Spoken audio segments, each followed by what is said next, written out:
big man na mas magpapalakas sa Barangay Ginebra at babagay din sa laro ng kapwa big man na si Japet Aguilar. At sure din na malakas din talaga ito sa ilalim. At Mo to Jeep na nga ba? Kapalit si Jeric and Carino. So yan ang mga nakakagulat nating tatalakayin.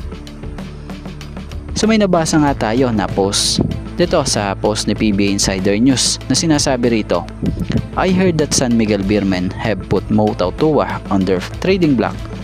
According to our source, they want to trade him to the Jeep in exchange for Kenmark Carino and Jeric Ahamnisi. Source, SMB Insider.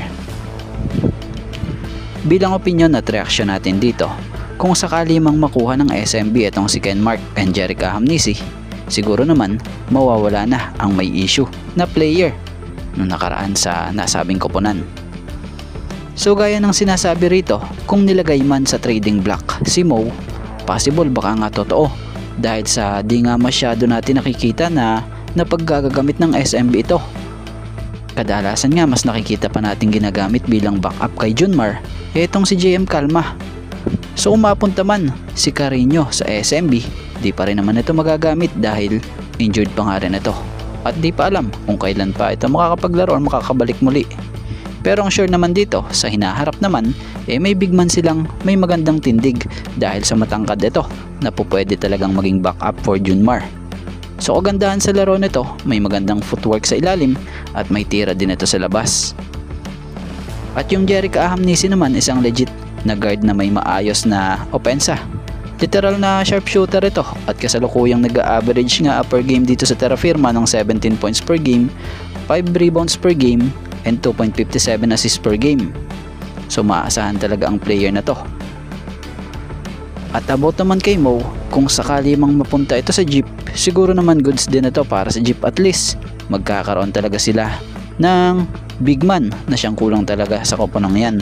Bukod pa doon alam ng head coach ng Jeep kung paano maglaro itong si Mo Tautua dahil dati rin pang magka-teammate itong si Tubid and Tautua nung nasa SMB pa sila. So si Mo, isang veterano na talaga namang maaasahan pa. So kung titingnan mo yung laro ni Mo, talagang walang tapon. Malakas pa talaga. Malakas sa ilalim, may shooting perimeter, maging sa 3-point area. So yun lang naman opinion natin batay sa nabasa natin ito.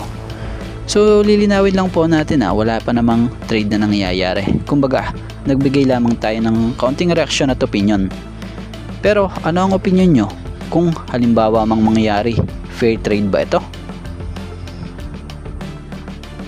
At mapunta tayo rito sa pupwede at babagay na makatandem ni Japet sa Ginebra bilang pang-ilalim.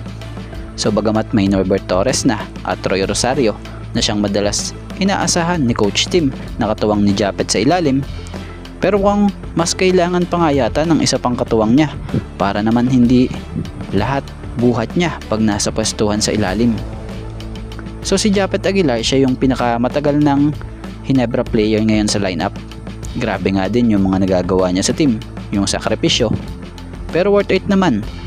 Kung di nyo natatanong, siya nga ngayon ang leading scorer ng Ginebra.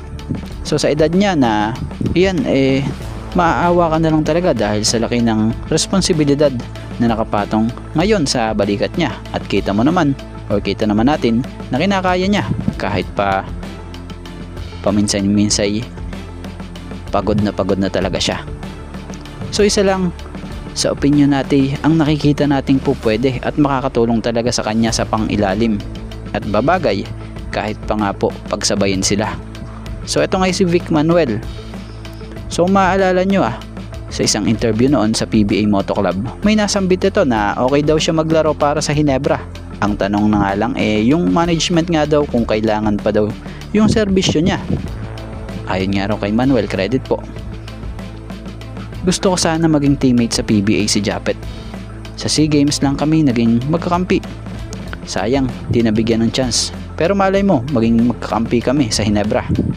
Gagaan kasi buhay ko pagkakampi ko siya. At siya din papagaanin ko buhay niya. So sana maalala ni Coach Tim na naging effective rin naman sa sistema niya noon itong tigasing big man na si Vic Manuel na minsay naging player niya rin noon sa Gilas noong nag-coach itong si Coach Tim sa SEA Games.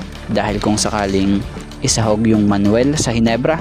Malaking impact for sure yan sa team, lalo pat kahit na veterano. Kita nyo naman yung mga galawan niya, talagang handang makipagpalitan ng muka para lang makatulong sa team.